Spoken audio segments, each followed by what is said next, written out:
Sebagian besar suami, saya bilang sebagian besar suami ini kan ada suami yang tidak. Sebagian besar suami itu takut kalau melihat istrinya menangis. Mereka takut. Coba renungkan 20 detik. Betapa suami-suami itu takut. Hari ini ibu-ibu harus tahu, suamimu takut melihat engkau menangis. Tapi mereka lupa kalau ibu-ibu banyak menangis.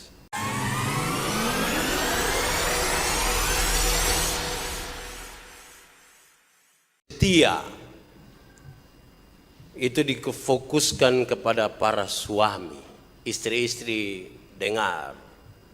Tapi minggu depan baru istri-istri lagi. Kita mulai dari suami-suami. Pembacaan untuk kita saya pilih dari surat pertama Petrus pasal 3 ayat 1 sampai ayat yang ke-7. Pertama Petrus pasal 3 ayat 1 sampai ayat yang ke-7. Hidup bersama suami istri.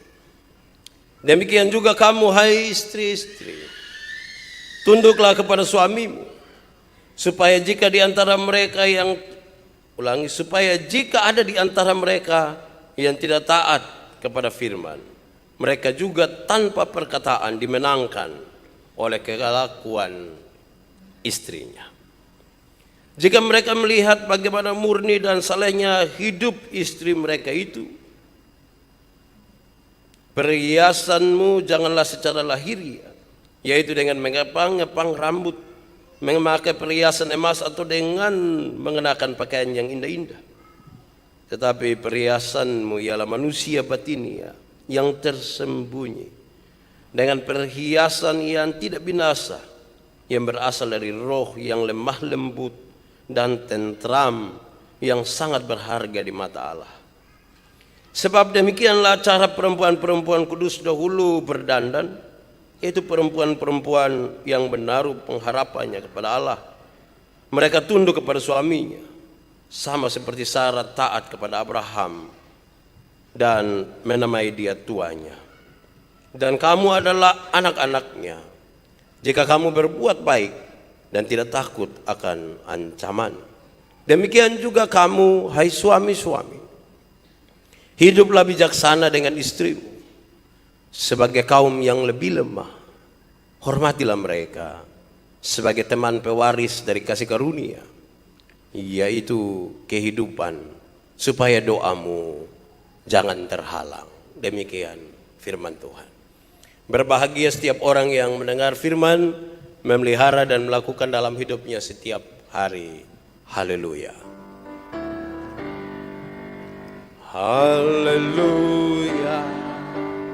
Haleluya. Haleluya.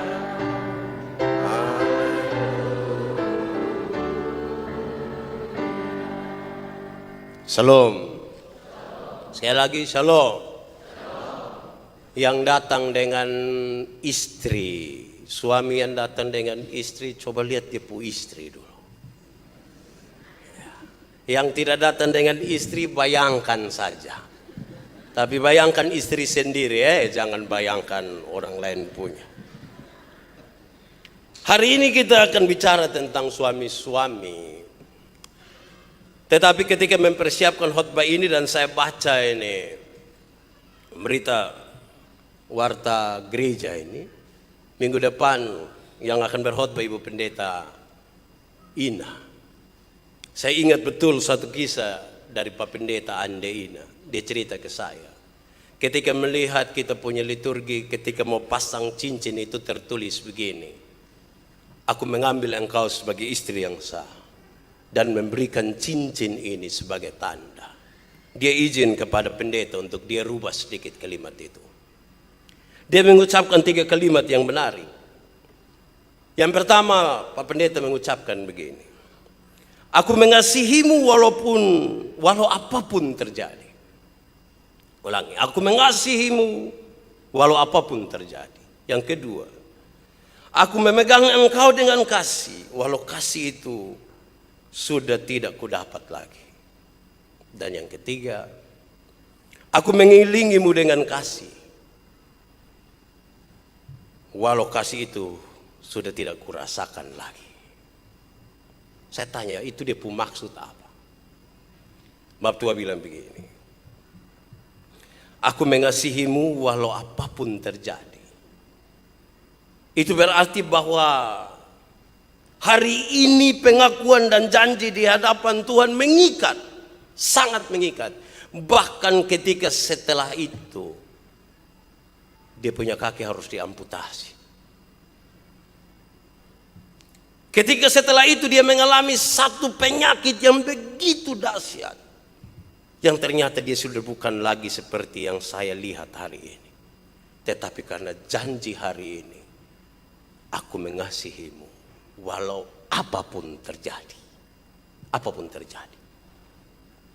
Saya pikir betul waktu janji nikah itu semua masih bagus-bagus 30 tahun kemudian parah.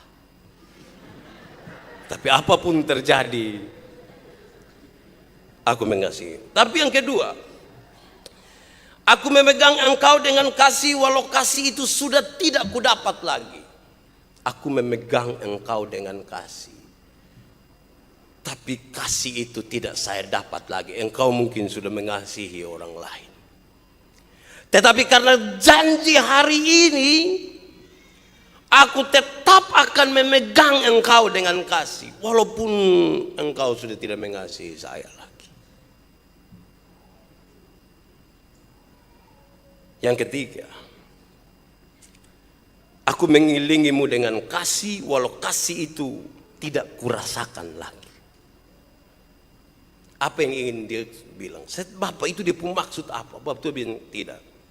Mungkin ibu baik-baik saja, tetapi jangan-jangan saya sudah tidak merasakan kasih itu lagi. Tetapi karena janji hari ini, saya tetap akan mengelilingimu dengan kasih. Memang perjalanan hidup ini bisa saja ada yang berubah. Ketika teman lama muncul kembali, itu di kelurahan LLBK, CLBK atau mungkin teman baru di Facebook atau apapun. Tetapi karena janji hari ini, aku tetap akan memegang engkau dengan kasih, dan aku tetap akan mengelilingimu dengan kasih. Jadi ada godaan sesungguhnya untuk melarikan diri. Siapapun suami yang semua melarikan diri, saya kira janji ini baik untuk kita. Tetapi sekaligus saya mencoba untuk menarik sebuah kesimpulan kecil, bahwa kesetiaan itu sebenarnya bukan soal dia.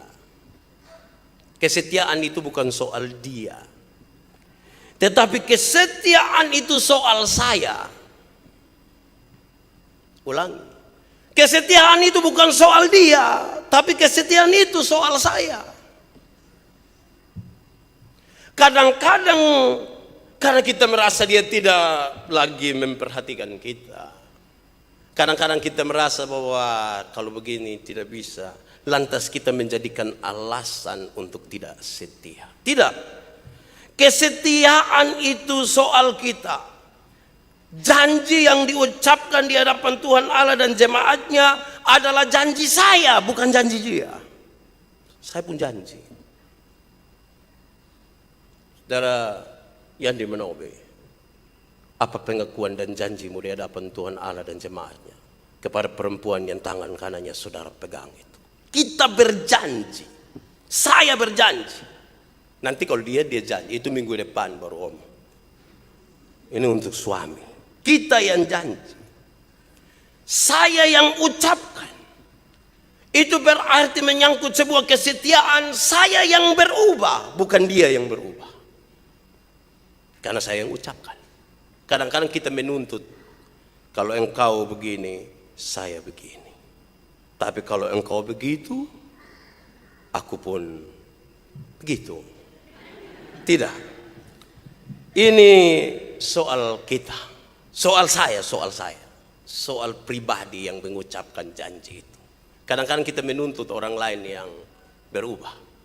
Kadang-kadang kita menuntut istri yang berubah, bukan kita yang berubah. Saya ingat betul, saya kira saya pernah cerita kepada saudara. Satu saat ada seorang istri ingin sekali mempertahankan hidup rumah tangganya. Tiap hari dong bakalai. Terus istri ini cari seorang guru bijaksana. Bapak guru, ada ramuan kok tidak yang bisa membuat rumah tangga kami tetap aman, sentosa sepanjang masa? Bapak tua bilang ada, tapi di ramuan agak sedikit susah ini. Apa itu Bapak? Ini agak susah. Apa itu? Ini ramuan ini salah satunya harus terdiri dari 3 helai kumis harimau. 3 helai kumis harimau. Mama bisa. Untuk keutuhan keluarga saya akan cari. Dia pergi ke hutan bawa daging. Harimau lari dari sana datang disembunyi, dia agak lari. Makin dekat, sampai satu saat harimau ambil daging itu di tangannya. Hari berikutnya ketika dia mau datang, harimau itu ambil daging di tangannya, dia permisi harimau, saya cabut ambil kumis 3. Jadi dia cabut ambil 3 kumis. Senang sekali dia lari cari itu Bapak guru. Bapak, sudah apa? Saya sudah bawa ini 3 kumis harimau. Kok? Iya, susah. Coba cerita. Dia cerita bagaimana rumitnya mendapat kumis harimau itu. Setelah dia cerita habis, Bapak guru ini ambil itu 3 kumis harimau, kucak begini, buang di api. Ibu ini marah sekali. Bapak kira saya dapat gampang.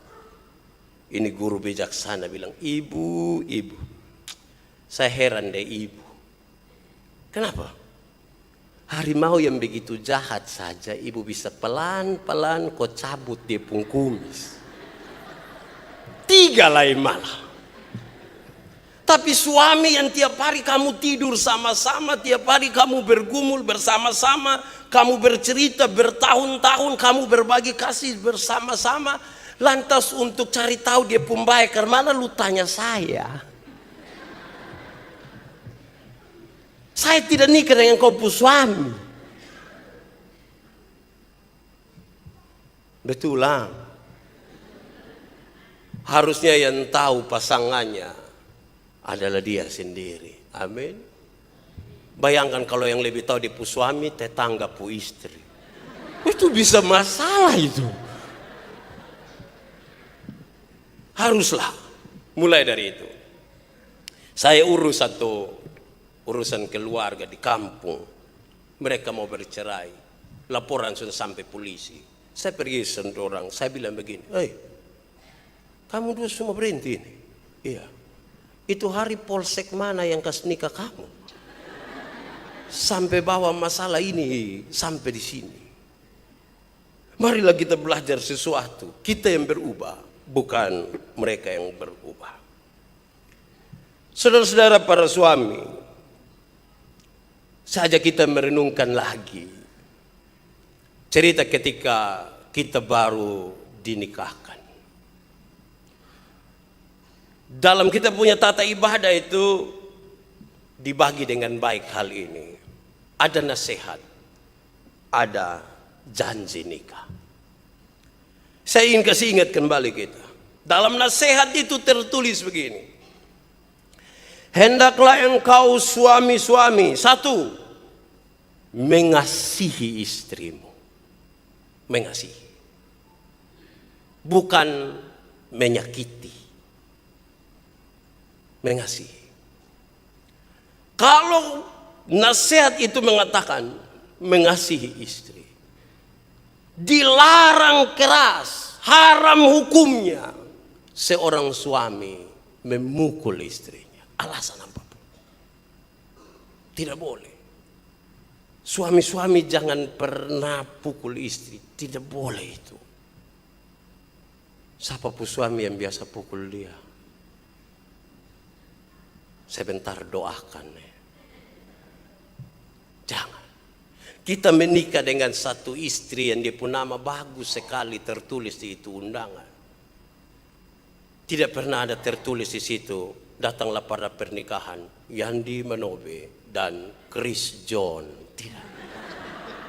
Kita tidak menikah dengan seorang petinju. Kita menikah dengan seorang istri yang kita berbagi hati, berbagi rasa. Tidak boleh menyakiti. Tidak boleh lempar sandia pakai sepatu. Sepatu itu bukan pakai bukan. Tidak boleh. Suami tidak boleh pukul istri. Tidak boleh. Jangan menyakiti. Yang kedua, hendaklah suami-suami menghormati istrimu. Menghormati. Bukan suruh kita ke tentara dong. Bukan. Tetapi suami-suami dilarang keras menghina istrinya. Pak, saya tidak hina Pak. Dia yang hina saya duluan. Akhirnya saya balas. Nah, tidak boleh. Suami tidak boleh menghina istri. Tari kalau saya tahu lupa model begini. Hari saya tertipu kulit luar, betul. Tidak boleh. Ada yang sudah mulai perlahan-lahan hina depu istri kok. Kenapa diam? Renungkan. Tidak boleh. Yang ketiga, dalam nasihat itu tertulis, hai suami-suami hendaklah engkau menghibur istrimu. Menghibur. Bukan menyusahkan.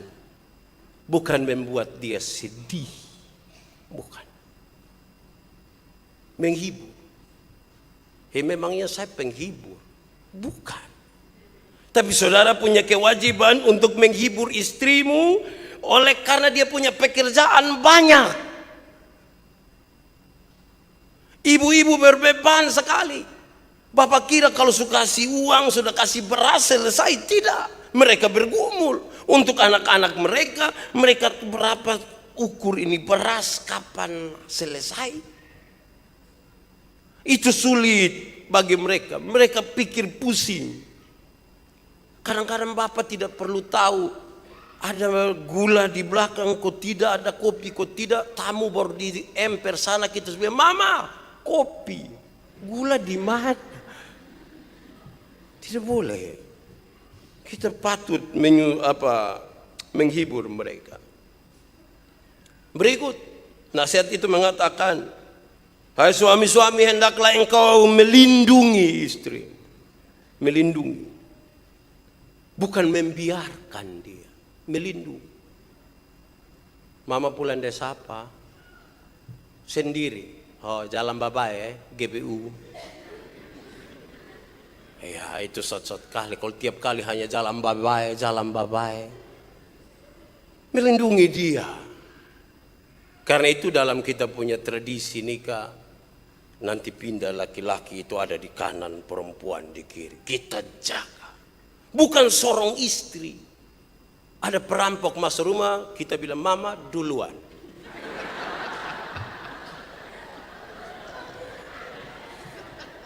Papa urus ini dulu, habis itu tidak bisa begitu. Kita yang lindungi, kita yang lindungi. Ada suami ini bergerak sedikit seorang istri, tapi memang kita kadang-kadang begitu. Pamalas ketemu itu orang kita bilang, Mama Piko kasih tahu dia bilang, kita yang lindungi. Yang berikut. Nasihat itu mengatakan, hai suami-suami hendaklah engkau memimpin istrimu. Memimpin. Karena kita kepala rumah tangga itu, kita memimpin. Bukan kita ikut saja. Bukan ikut saja. Tanpa melecehkan apa yang dipikirkan oleh kaum ibu. Tapi kita memimpin mereka. Semua baik. Istri baik, suami baik. Tetapi sebagaimana sebuah kapal, hanya dibutuhkan seorang nahkoda. Bukan karena satu lebih baik. Dan nahkoda itu dalam tradisi kita mengatakan suami yang memimpin. Suami yang memimpin. Bukan ikut. Ya, Mau omong apa saya ikut sah. Tidak boleh. Kita memimpin. Kita memimpin. Berilah ruang untuk suami-suamimu memimpin. Yang berikut dari nasihat itu mengatakan, hai suami-suami, hendaklah engkau menolong istrimu. Menolong. Menolong itu beda dengan menonton.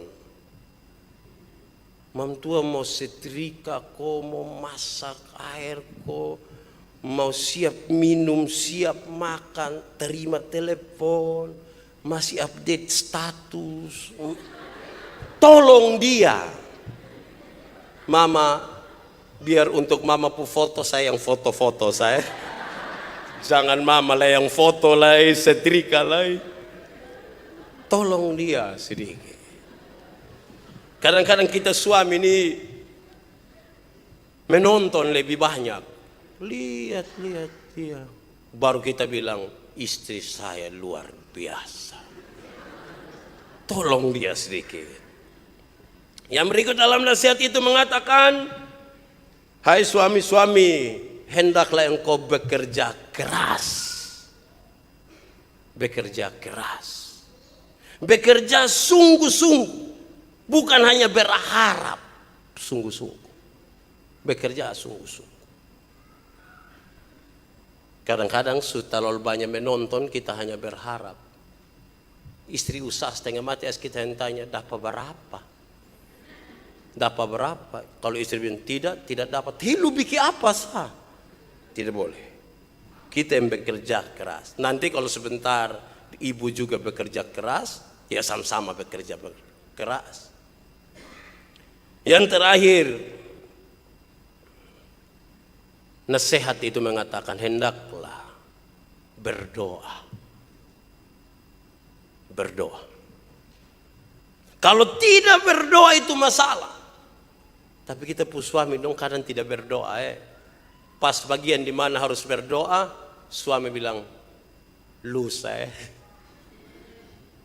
ada kurang enak badan sedikit. Kadang-kadang ibu yang dapat dia punya bagian. Mari kita lanjut. Janji nikah. Ini masih memori kita soal pernikahan. Dalam janji itu tertulis 3 bagian serius. Dan itu diucapkan oleh para suami. 1. Akan setia dalam untung dan malang. Setia dalam untung dan malang. 2. Tidak akan meninggalkan dia, tetapi melihara dan melayaninya dalam kelimpahan ataupun kemelaratan. Tidak akan meninggalkan. Dalam kelimpahan atau kemelaratan, baik dalam keadaan sehat ataupun sakit. Itu janji yang kita ucapkan kepada Tuhan. Tidak akan meninggalkan dia. Yang ketiga, akan hidup suci dengan dia dalam segala hal. Inilah yang kita ucapkan. Saya berjanji untuk setia dalam untung dan malang. Untuk tidak meninggalkan, tetapi memeliharanya dan melayaninya dalam kelimpahan atau kemelaratan, dalam sehat ataupun sakit. Saya berjanji untuk hidup suci dengan dia dalam segala hal. Seumur pernikahan itu. Saudara-saudara, lalu kemudian kita mulai mengelola sebuah rumah tangga. Masing-masing boleh renungkan sekarang. Ada berapa tahun dia berumah tangga sekarang? Karena hari ini khusus untuk laki-laki. Saya ingin mengucapkan 5 hal tentang laki-laki. Ke-6 dan selanjutnya ditambahkan sendiri. Oleh istri juga boleh. Yang pertama, dalam mengelola rumah tangga itu, sebagian besar laki-laki susah sekali memberi pujian kepada istrinya. Sangat susah. Betul kok suami-suami? Kita jarang kasih pujian kepada istri. Yang menarik adalah suami-suami lebih suka kasih pujian di barang-barang. Istrinya tidak dia puji, tapi dia, aduh itu rumah pun bagus.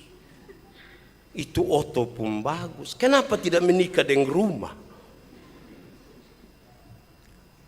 Ada cerita begini.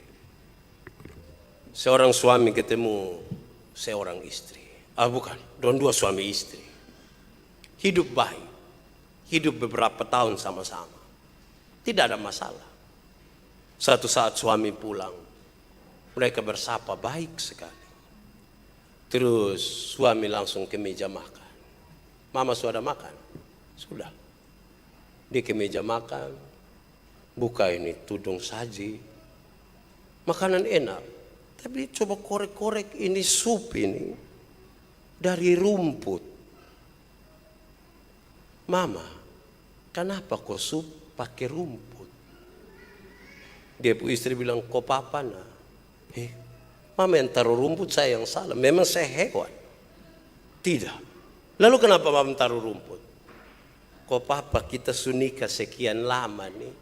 Beta masak-masak juga papa tidak pernah puji beta sedikit. Jadi beta pun tahu beta masak apapun itu baik. Mau masak daging juga baik. Masak bunga pepaya juga baik. Masak rumput juga baik. Karena Papa tidak pernah memuji sedikit pun.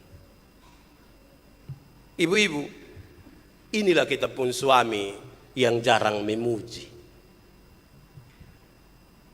Bapak-bapak, inilah kita yang memang kadang-kadang tidak suka memuji istri.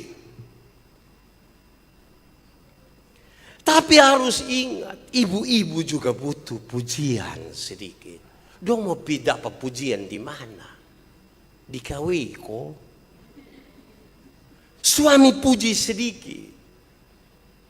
Jangan bilang, ma, kenapa lu kemarin punggungmu? Jangan. Omong sedikit, sayang, dari mana?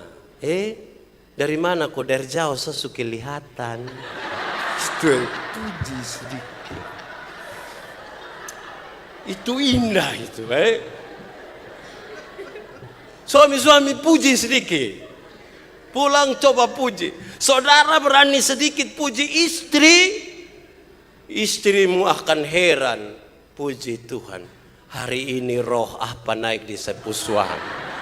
Tapi itu terasa akan sangat indah. Waktu masih pacaran kita senang memuji. Hari-hari ini kita gagal memuji. Mari kita belajar memuji istri. Mereka juga butuh sedikit perhatian. Karena wanita memang ingin dimengerti. Enak puji mereka sedikit. Yang kedua, sebagian besar suami. Saya bilang sebagian besar suami ini karena ada suami yang tidak. Sebagian besar suami itu takut kalau melihat istrinya menangis. Mereka takut. Coba renungkan 20 detik. Betapa suami-suami itu takut. Hari ini ibu-ibu harus tahu, suamimu takut melihat engkau menangis. Tapi mereka lupa kalau ibu-ibu banyak menangis ketika mereka tidak ada. Ulangi. Suami-suami itu takut melihat istrinya menangis. Kadang-kadang kalau istri tahu itu dia menangis ketika suaminya tidak ada. Terus datang lihat ibu mata babangka. Terus kita bilang, ma, kenapa itu mata? Sonde, tadi apa kok? Mereka juga tidak mau kita lihat. Tapi suami juga takut melihat istrinya menangis. Kalau begitu jangan buat istri menangis. Belajar untuk mengasihi dia. Mengasihi dia sampai dia menangis. Aduh Tuhan nih. Pertama dalam sejarah. Tapi kasihi dia. Jangan buat dia menangis. Tapi ibu-ibu, itulah suami. Suami-suami itu memang takut sekali lihat istrinya menangis. Mereka tidak aman kalau istri menangis. Sebenarnya ada hal baik di situ. Dia ibu-ibu berhenti dan bilang, Luson pernah pikir sedikit. Dia pikir. Makanya dia keluar ke jalan saya itu. Ketiga, sebagian besar suami itu takut lihat kalau istrinya marah. Sebagian besar suami takut istrinya marah. Dia tukang marah di luar, maka kalau pulang lihat istri marah dia gugup. Betul kok? Betul. Suami-suami takut lihat istrinya marah. Makanya banyak sekali hal disembunyikan oleh suami untuk istrinya. Pak jujur saya tidak apa-apa. Jujur saya. Kok kita sunika lama begini masa saya mau marah. Dia pikir ulang balik. Tak juga tahu komam tua marah. Suami-suami takut lihat istri marah. Saya pinjam siapa punya profil kok tadi tertulis. Istri ambil HP saya tidak takut. Hanya deg-degan saja.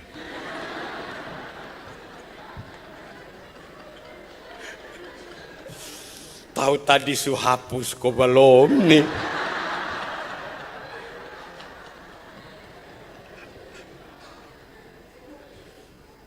Sebagian suami takut istri marah.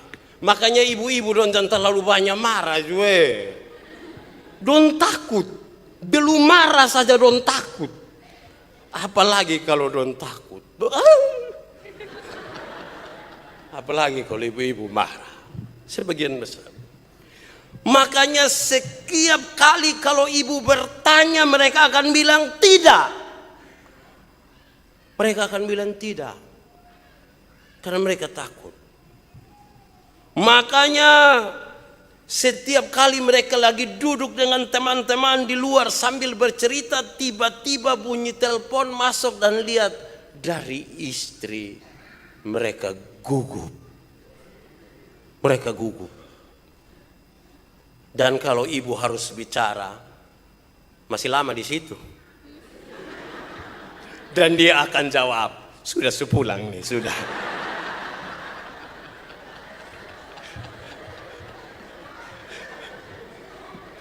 Sepulang mah itu 2 jam baru sampai rumah. Suami-suami memang begitu ibu-ibu.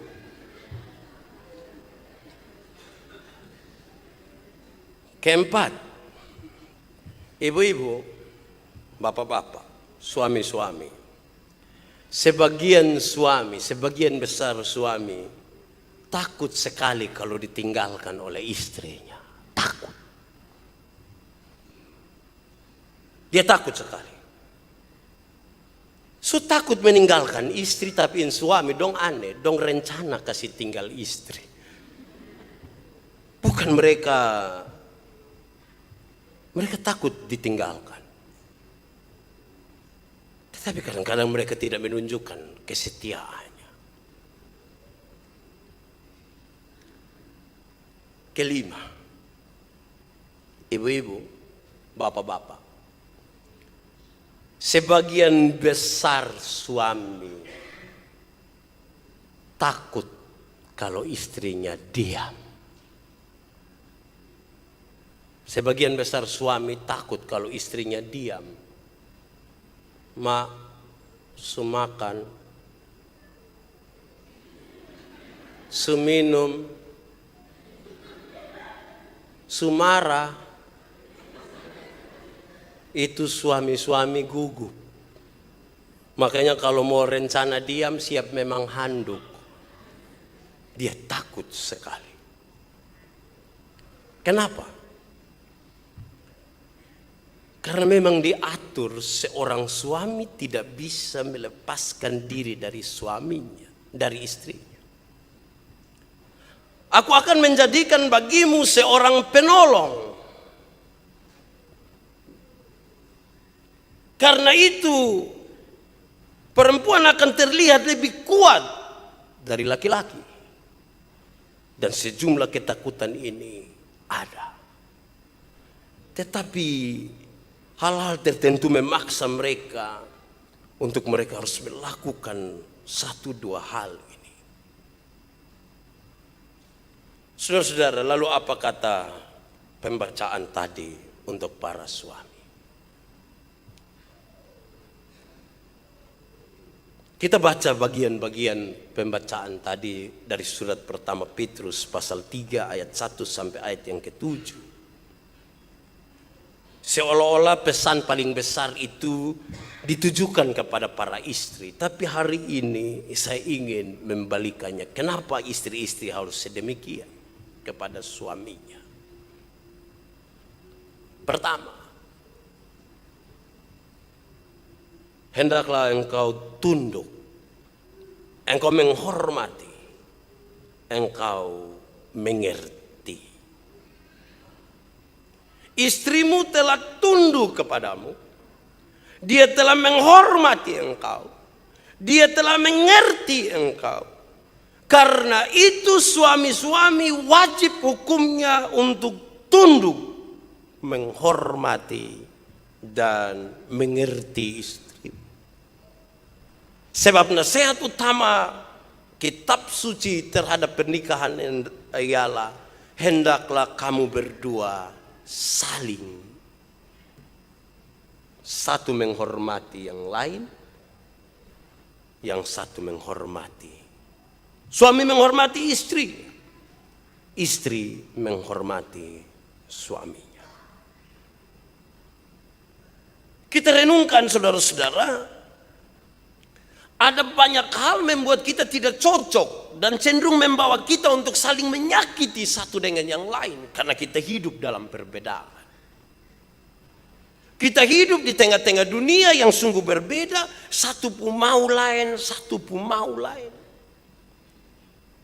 Kalau tanpa pengertian, tanpa rasa hormat dan rasa tunduk seorang terhadap yang lain, kita sulit membawa rumah tangga kita itu dengan baik.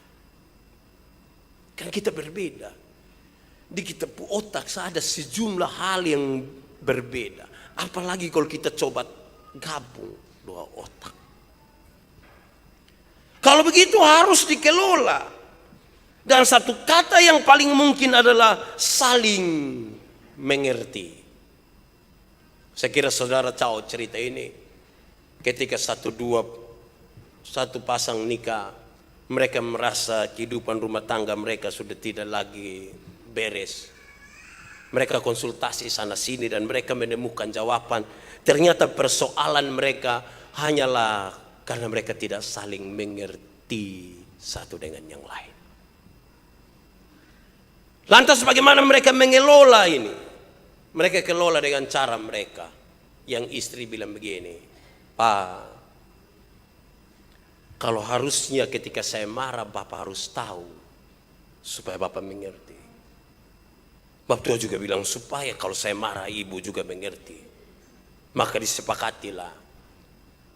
Kalau Bapak pulang dari mana-mana kok sapu konde itu taruh di testa, bukan di belakang, itu tandanya saya ada marah itu. Itu tanda saya ada marah. Jadi kalau Bapak tua pulang, Bapak tua pun konde taruh di sini, Bapak tua hati-hati, ada sakit kok. Mau makan apa nak omong? Saya masak. Saya janji tidak akan taruh sianida. Tapi mulai belajar mengerti. Terus Papa, oh kalau yang saya punya, kalau Mama lihat saya pulang dari mana-mana kok kera baju subah diri, taruh begini, Mama hati-hati. Saya ada marah itu. Mama harus belajar mengerti dari sikap saya. Jadi kalau dia pulang istri taruh konde di sini, marah. Tapi kalau dia pulang kerah baju lagi terangkat, tandanya dia marah. Rumitnya satu saat, pas dia pulang istrinya lihat dia punya kerah baju sementara berdiri. Oh, ini waktu ada marah. Tetapi suaminya lihat istrinya konde ada di sini.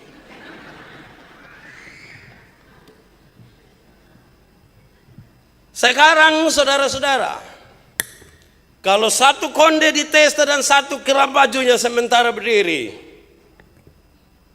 apa yang akan kita lakukan? Saya tidak tahu jawabannya. Tolong cek istri sendiri, kau tanya. Ada waktu di mana kita sama-sama marah, dan bagaimana penghormatan dan penghargaan itu terus ada. Hanya dua orang yang tahu. Tidak boleh lagi saya kasih tahu. Kami saya juga tidak tahu. Saya akan omong dengan ibu di rumah. Tapi ibumu, engkau yang omong sendiri. Pulang, tapi juga jangan tiap hari konde di muka kerah baju berdiri. Jangan. Itu pertama. Kedua, catatan teks tadi menarik. Merubah tanpa perkataan. Suami-suami, kalau istrimu telah tunduk, taat, patuh kepadamu, dan kalau dia melihat engkau baik, maka oleh karena tanpa perkataan, suaminya bisa berubah. Saya juga ingin bilang kepada suami hal yang sama. Merubah sesuatu tanpa perkataan. Merubah sesuatu tanpa perkataan. Ada dua kalimat yang menarik. Pertama, ketika saya bilang kepada saudara, seorang sahabat bilang kepada saya, teruslah memberitakan Injil, tapi berkata-katalah bila perlu. Beritakan Injil terus, tapi berkata-katalah bila perlu. Supaya Injil yang kita katakan itu lebih banyak dari bahasa tubuh kita, bukan dari apa yang kita ucapkan. Injil dari kata-kata, dari bahasa tubuh. Berbicaralah bila perlu. Kalimat yang kedua yang pernah saya ucapkan kepada saudara adalah, supaya rumah tanggamu jadi baik, kalau engkau salah, akuilah. Tapi bila engkau benar, tetaplah tutup mulut. Tetaplah tutup mulut. Supaya rumah tanggamu jadi baik. Kalau engkau salah, akuilah. Tapi kalau engkau benar, tetaplah tutup mulut. Cerita ini saudara tahu, tapi saya ingin cerita ulang.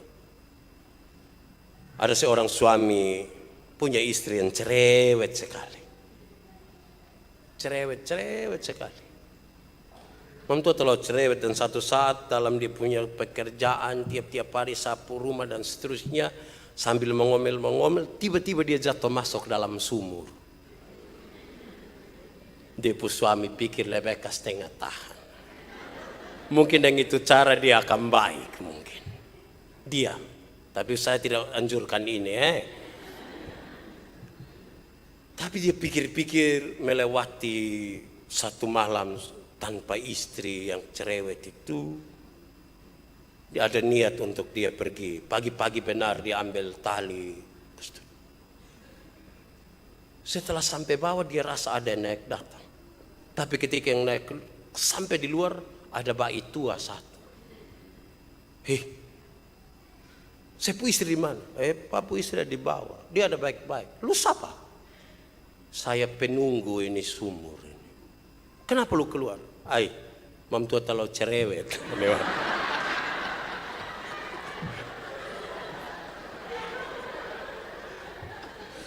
Dia pun cerewet itu bikin ini penunggu sumur keluar. Tetapi ketika itu cerewet tidak ada, Anda akan merindukan dia. Amin. Karena itu dia. Rubahlah dengan kata-kata, dengan diam. Kalau dia cerewet memang bawaannya begitu. Perempuan itu cenderung cerewet, laki-laki cenderung pendiam. Sebuah penelitian mengatakan seorang perempuan satu hari bicara seorang laki-laki kalau bicara satu hari kurang lebih hanya 7.000 kata.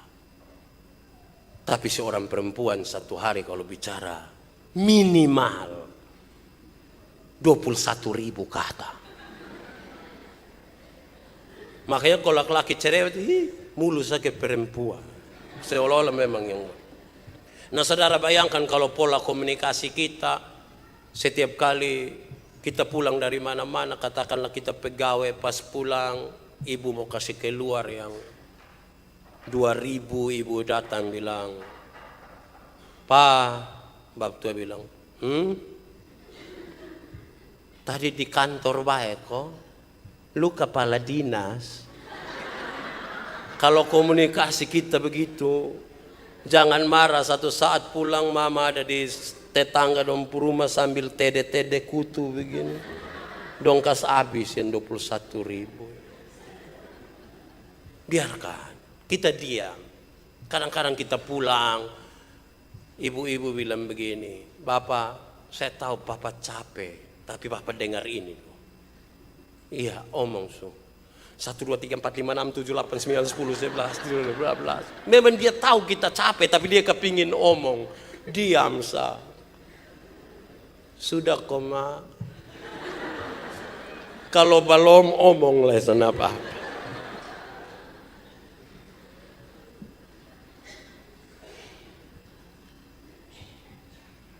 Ketiga, berpenampilan rohani yang baik.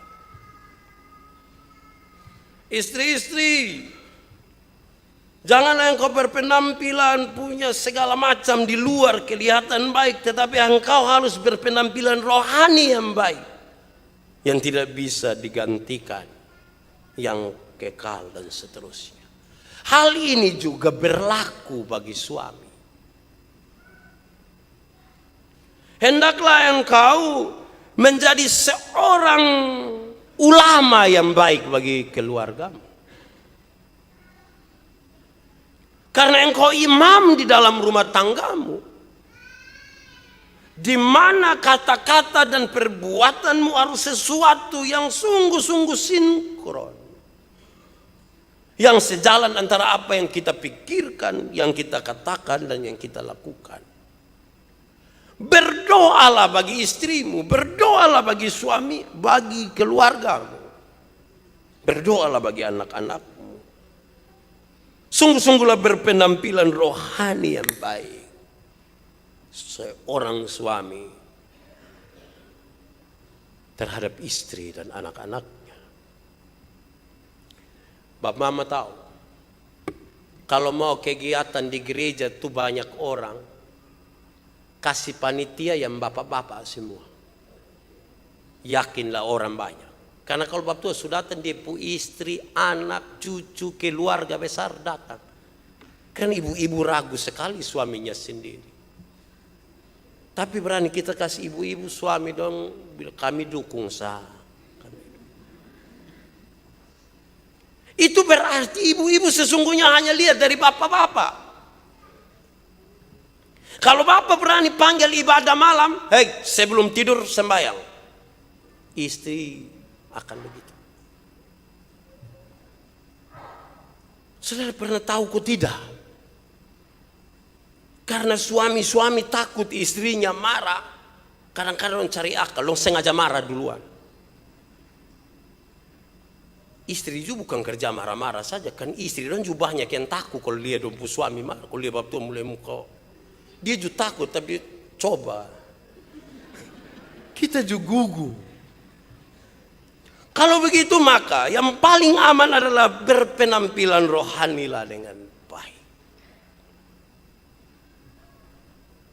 Mama, marah sebaik, jangan terlalu kuat, tetangga dong bila apa. Kotong dua keluar jalan bagandeng ke son ada masalah. Paling di dalam lu gandeng, makuku dong masuk.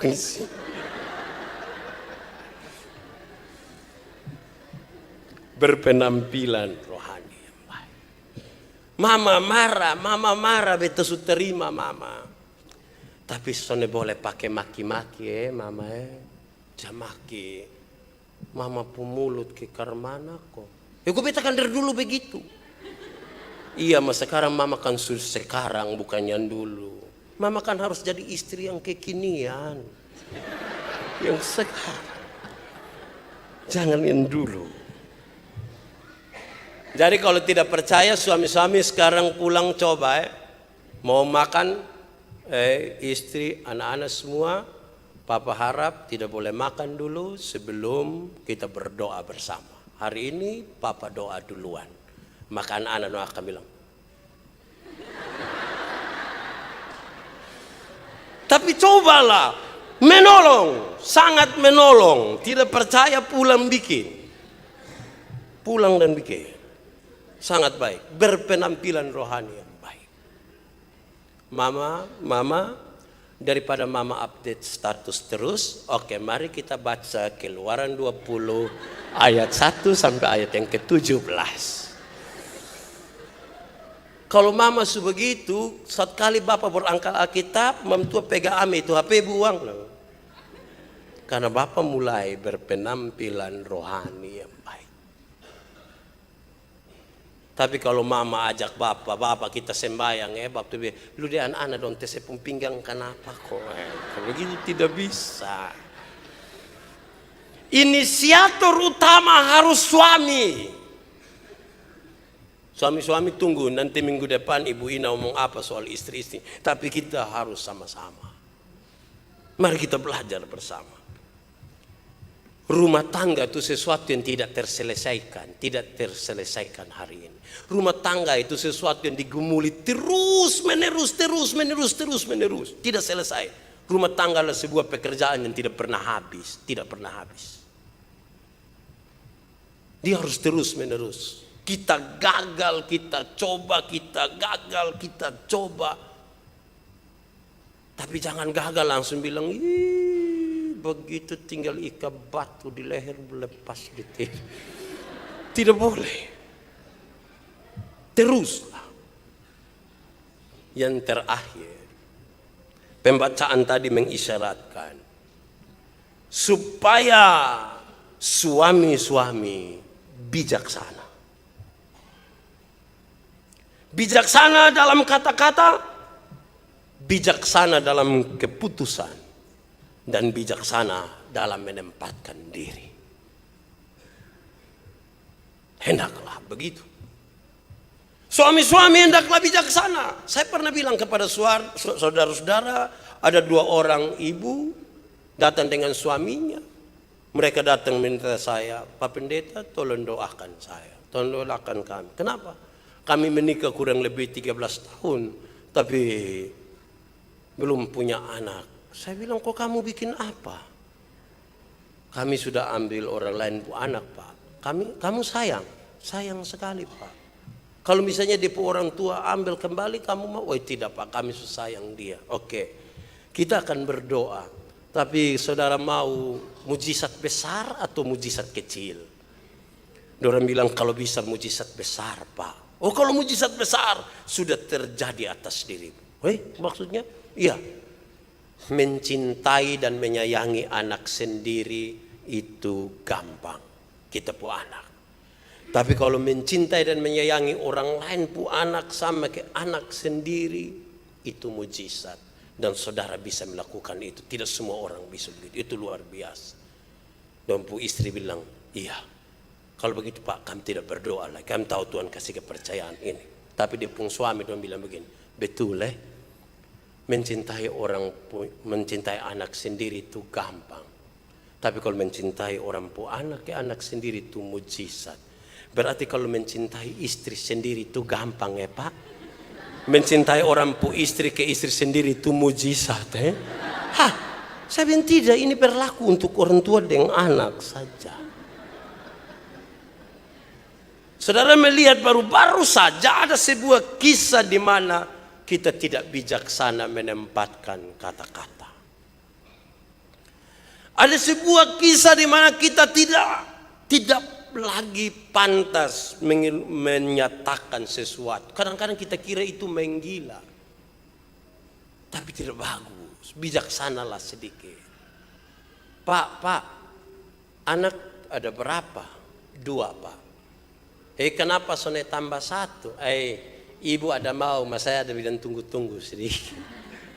Kita melecehkan memtua. Jaga dia sedikit. Jaga itu kata-kata. Jaga itu sikap. Bawaannya laki-laki itu suka lihat perempuan. Dan perempuan suka melihat perempuan.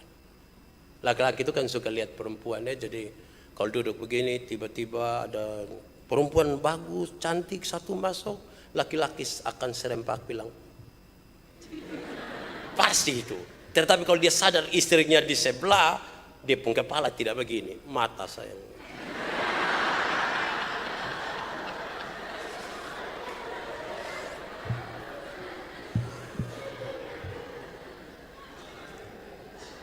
Ibu-ibu melihat perempuan, laki-laki yang ganteng masuk, dorang tidak terlalu lah. Tapi kalau seorang perempuan yang masuk,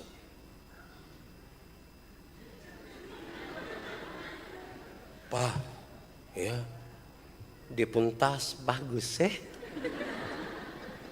dia pun sepatu lucu ya lucuan dia, saya tertawa, lucu. Kalau kita tidak bijaksana dalam situasi begitu, masalah. Saya pernah bilang kepada saudara, polanya berbeda. Salah satu pola yang berbeda ialah laki-laki itu cenderung cepat lupa. Sementara ibu-ibu ingatannya tajam sekali. Setajam silet. Laki-laki itu cepat lupa, dia berkunci mobil begini, jalan 30 langkah. Tahu tadi itu kunci oto kok belum. Cepat lupa. Makanya jangan marah, laki-laki kalau di luar itu kadang-kadang dia lupa kalau dia sudah ada istri. Dia lupa, dia cepat lupa. Tapi kalau ibu-ibu ingatannya tajam sekali. Setajam. Kalau ada laki-laki bilang, suami bilang, saya tidak pernah marah saya pu istri. Yang akan protes pertama adalah dia pu istri. Tidak pernah apa? Kok memang tidak pernah apa? Pernah. Yang mana? Itu hari itu. Yang mana? Yang tahun 1960.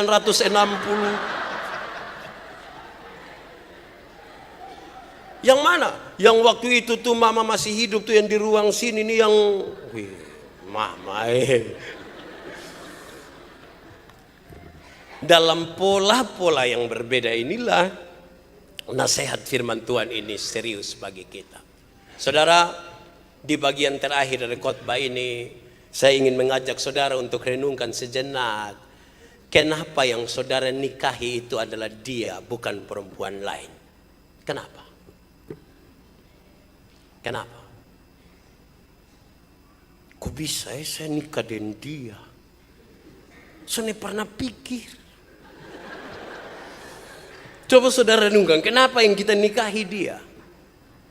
Karena sesungguhnya Tuhan tahu untuk orang macam kita ini siapa yang dia kasih. Siapa yang dia kasih. Tuhan tahu. Pak, tapi dia suka bawa masalah. Tidak. Masalahnya ada di kita, bukan di dia. Coba renungkan baik-baik. Masalahnya di kita suami, bukan di dia. Mudah-mudahan ibu-ibu donju sadar bahwa masalahnya di ibu-ibu juga, bukan di kami. Maka rumah tangga itu jadi baik sekali karena kita sama-sama merasa masalahnya di kita. Coba saudara renungkan, kenapa bukan orang lain tetapi kenapa dia? Kenapa ini perempuan yang menjadi pendamping kita, bahkan dia cenderung membawa masalah bagi kita? Coba renungkan. Coba saudara renungkan sedikit, kenapa kemudian tiba-tiba kita pasrah dan kita tidak mau lagi berkata-kata dengan dia. Sudah, mak pikirkan mana dari mak, saya malas bertengkar. Luka pingin jalan, beta ada di sini. Tidak apa-apa. Kenapa dia bukan orang lain? Coba renungkan.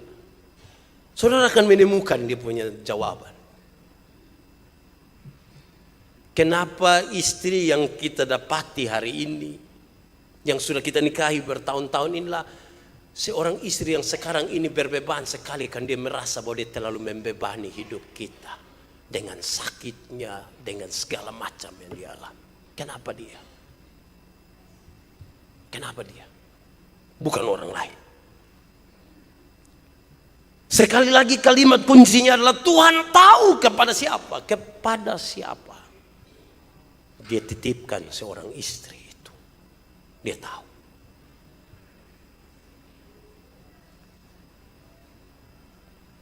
Kita tunduk sejenak.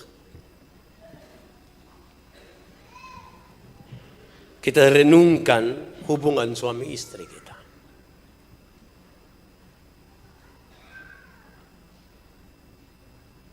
Kita sadar bahwa bertahun-tahun mungkin istri kita diam dan tidak pernah bicara apapun, bahkan soal kelemahan kita. Kita tahu bahwa kadang-kadang kita merasa kita sudah begitu mengerti dia, tapi dia tidak pernah mengerti kita. Hari ini kita dituntut bukan dia yang berubah, bukan istri-istri yang berubah, tapi kita suami yang berubah. Kesalahannya tidak ada pada dia, kesalahannya ada pada kita. Firman Tuhan menjanjikan dengan sangat pasti, hormati dia.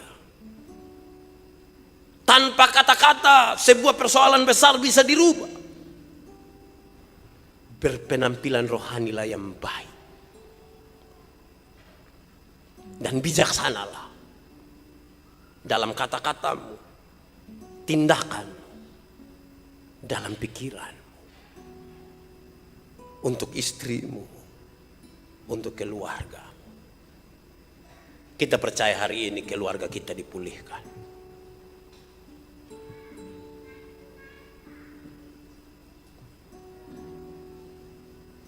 Kita angkat hati kita kepada Tuhan. Ini saatnya Tuhan kan melawat keluargaku.